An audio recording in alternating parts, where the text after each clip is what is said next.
রমাদানটা যে রমাদান, এটা আল্লাহ বলছেন এটা আমার জন্য এবং আমি এর প্রতিদান দিব, নিজ হাতে দিবেন। তাহলে কেন রমাদানে এত গুরুত্ব কেন? দেখুন, অন্যান্য সকল ইবাদাত যেটা আপনি করেন তার মধ্যে রিয়া আছে, অহংকার আছে, শিরিক আছে। যেমন কি আপনি নামাজ সালাত আদায় করতেছেন, এটার মধ্যে শিরিক আছে। কীরকম? আপনি অন্যকে দেখানোর জন্য আপনি এই সালাত পড়তে পারেন।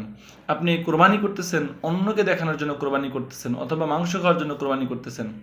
আপনি দান সাদাকা করতেছেন, অথবা মানুষকে দেখানোর জন্য করতেছেন। এটা হতে পারে, হয়, অনেকে এটা করে।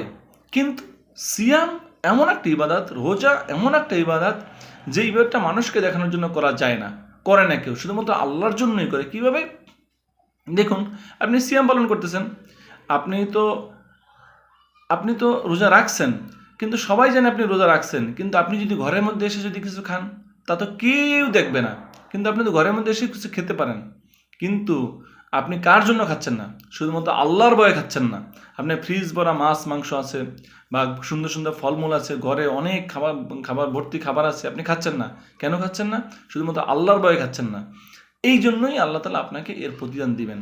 কিন্তু অন্যান্য সকল ইবাদতের মধ্যে রিয়া আছে, আপনার শিরিক আছে, কিন্তু রমাদানের রোজার মধ্যে কোনো শিরিক নাই। কেন নাই? কারণ আপনি বাইরে যদিও মানুষ জানুক যে আপনি রোজাদার আছেন, কিন্তু আপনি ভিতরে বসে এসে পাইট ভরে খেয়েও তো আপনি বাইরে যেয়ে বলতে পারেন আমি রোজা আছি, রোজা আছি। কিন্তু আপনি তো খাচ্ছেন না শুধুমাত্র আল্লাহ তাআলার ভয়ে। এইটাই হচ্ছে, এই জন্যই একমাত্র আল্লাহ তাআলা আপনার এই রমাদানটা শুধুমাত্র আল্লাহর জন্য। আল্লাহ বলছেন যে এটা শুধুমাত্র আমার জন্যই বান্দা রাখে, এই জন্য বান্দাকে আল্লাহ তাআলা কিয়ামতের দিন তার নিজ হাতে পুরস্কার দেবেন।